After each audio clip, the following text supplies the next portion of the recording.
Hello, Melinda Farrell here with Bharat Sundaras, and we're trying to stay out of the wind at Drummoyne, which is almost impossible to do, so bear with us. We have, I don't know who's got the biggest hair problem here today. Right now it is me, but like I think I'm bored of this part of my head. We'll do the whole thing like this. Yeah. The wind didn't affect things on the pitch too much. What we saw today, well, first of all, we saw the two batsmen that supposedly lots of eyes have been on, as you know, who will be opening the batting for Australia, Joe Burns and Will Pucovski, and they both fell pretty cheaply. And so, did we really learn anything? No, I don't think we did we? Yeah, but I don't even know whether the selectors are even looking to learn anything new about these two guys. The fact that they've already been picked in the test squad, and Joe Burns has been picked on the fact that he's the incumbent. Will Pucovski has been picked on the fact that he scored 2 double hundreds as an opener. So I don't think they really will be using these games as a It's not a bat bat-off, off. no. No, it is not a bat. That's not how it works at this level. I mean, There is it no- sounds very cool. It does. Like I think it would be better if they have like an actual boxing ring and it's like a Blood. We want to Yeah. see blood. There should be spilled. blood, I There guess. should be blood. No. maybe not on the cricket field. The But blood we did see, yeah. though, was obviously Cameron Green. Yeah, exactly. And there have been a few questions asked about Cameron Green, and not so much about him, but about where you can fit him in. That's Even what we're before trying to this work game. out, Yeah, yes. even before this game. And what an innings he played today. It was great. Well, India kind of threw everything at him. They tried lots of things. They tried bowling short, and they bowled well too. The spinners bowled well. They were tight. He just used his feet to them really well. He dealt with the short balls. The funny thing is about him, we were sort of trying to describe him. He's not like, you don't find yourself sighing over loads of his shots like you do with, say, a Kane Williamson or, that kind of batter. He's just very much get the job done, and there's so much of him. He's so massive, and he looks even bigger standing next to Prithvi Shaw. Well, you might look a little bigger standing next to Prithvi Shaw as well, but we won't go to that. Yeah, but he just gets it done. He does. I mean, it's about the presence he has at the crease, and I remember seeing him in the Sheffield Shield as well. Like, especially when you're watching him side on, like you said, there's just that much off him, and B, like just the balance he has at the crease, which is extraordinary for someone so tall. Like you generally expect tall guys to have lean over one side or the other. But he's perfectly balanced regardless of whether he's facing pace or spin, whether he's playing off the front foot or the back foot. And we saw him play off the back foot a lot. I think the Indians peppered him with a lot of short pitch bowling, which to the Indians' credit and the pitch's credit is it took a bit out of it, because he's a giant of a man. And he had to. Getting the ball to go You talk faster. about him looking balanced. It looks like such an effort for him to get up to the ball. Yeah. He has a long way to go down. But look, where do you fit him in? I mean, your obvious plan. I mean, let's just say that the one really bad thing for Australia today, or particularly for anyone watching Australia, like, was Michael Neser getting run out, trying to selflessly give Cameron Green his century.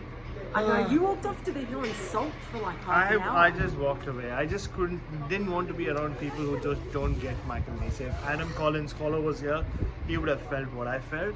Because, see, that's the problem with us selfless people. Like, we always think about the other person. Yeah, And eventually, Cam Green's going to make his test debut. Michael Neser will Yeah, have but to that keep was the waiting. double century that could have been. Could have been. And, and he And didn't he has have himself to. to blame. He called him through. Because he's just that nice a guy. I mean, what else does he need to prove anymore? Like, he But where? gave away his wicket so that Cam Green would get to the 100 a ball earlier than he did. And where do you put him though? Obviously, he would have Michael Neser open the batting in Adelaide, but and bowling. And bowling. Yeah. Opening both, opening everything, fielding in every position. He can Michael do that. Neser. He's such a fit guy. Where would you put Cameron Green though? How does Yeah, he it's a fit in? tricky one. And Australia love the whole incumbency in terms of test selection. You can't. How do you push Matthew Wade out? You invested so much time in him. He had a decent Sheffield Shield. He's now T20 captain. He opened yesterday and made 50. So He's been in great form for the past 2 years. he is. And on what grounds do you drop him? Just because you have a youngster playing really, really well? Shiny new toy. Yeah, I mean the only position is if you want to open with Manas or and you fit him in, which I think is a huge gamble. Not in the first test against the pink ball, and especially Manas Labuschagne, who's yet to face an Indian attack. after he's become the Manas Labuschagne that we know in 2020. Yeah, it's a really tricky one, and it's funny how, in a way, David Warner being out of the side seems to have made some sort of selection things seem a little bit more obvious or easier in being able to play someone, but just the form Cameron Green is in and what he brings to a side, like he just looked like a test player. He batted like a test batsman. He did bat like a test batsman. He batted like a test batsman. Yeah. And yes, he was dropped once at 24. At 24 in second slip, Hanuma Vihari. But you know, I mean, those things happen in cricket. It's what you do after you drop. You make that's the it. most of it. Plenty of people get dropped. What do you do afterwards? Yeah, Brian Lara made 500, but I mean, Cam Green doesn't have the time. Michael Neser could have made 500. Can we stop bringing Michael Neser up, Mel? Like, I had one heartbreak already. Yeah, it's too soon. Like, we just saw him walk past, and you know. He looked at you like he wanted forgiveness. Yeah, haven't forgiven him yet completely, but you know, at that moment, I just thought I should. You know, you could see it on his face. But you know, the greatest thing about Michael Neser, I know this is not the Michael Neser show, is he went into the dugout and he had the biggest smile on his face. He was holding court because he was happy for Cameron. He basically missed Cameron Green's batting because he was just stalking my scores.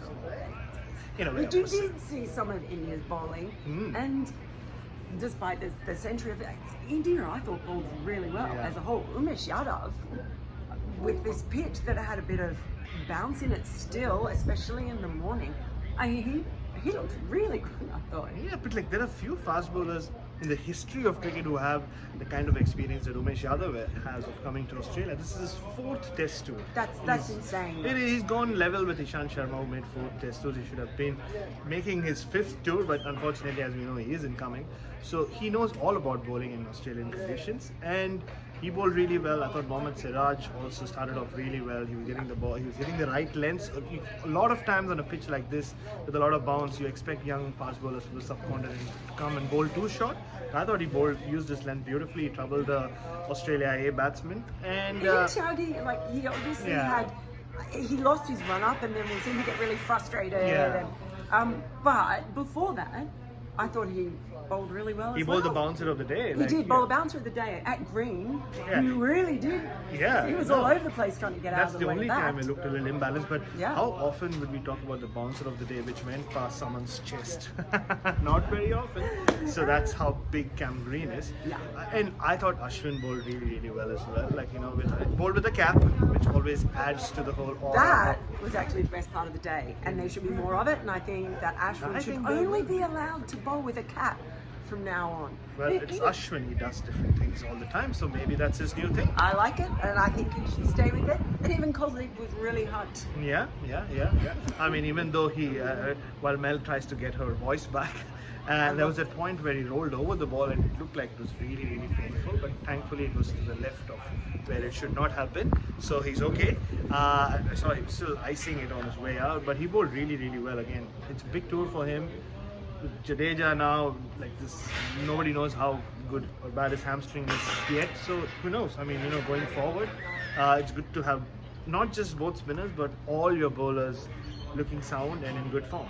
So really, today was India bowled well. Australia, well, Cameron Green batted well. And Tim Payne batted well. Tim Payne batted really well. Yeah. And so I don't really know what we're learning about this from this game, but I think what we are learning, absolutely. What we are learning is with both India and Australia is that yes, they might have a Test 11 in mind, but those just outside the Test 11, whether it's Cam Green, Umesh Yadav, Mohammad Siraj, or even Kuldeep Yadav, are ready to take their place. And which is what else do you? And that's that's all you want in a leading up to a Test series where not just 11 on both sides are in great form, but if 15 on both sides are in great form, makes for a good thing. And doesn't that make for a good tour match as well? Because they've all got something to play for, they've all got something to show. Let's bring back proper tour matches like this. Let's come back tomorrow. That's a very good idea. I think we are coming back anyway, but let's just come back tomorrow. Let's come back tomorrow. We will come back tomorrow, and we'll watch some more good cricket. Like Indian openers should be out there. Prithvi Shaw gets a second chance. It's always exciting to watch him bat. Shubman Gill is always exciting, and you might get to see a little more of Pujara. We always want to see more of Pujara. Yeah, I mean, you expect Pujara to score runs even when he's on the phone to his wife by the side of the fence. So. Okay, you just stole my line. I said he looked like he was about to score runs. He'll probably score runs. I'm going to watch Pujara like you watch Nisa. But you know what? Pujara, Nisa, and Yajman. Anyway. We'll see. We'll see you tomorrow.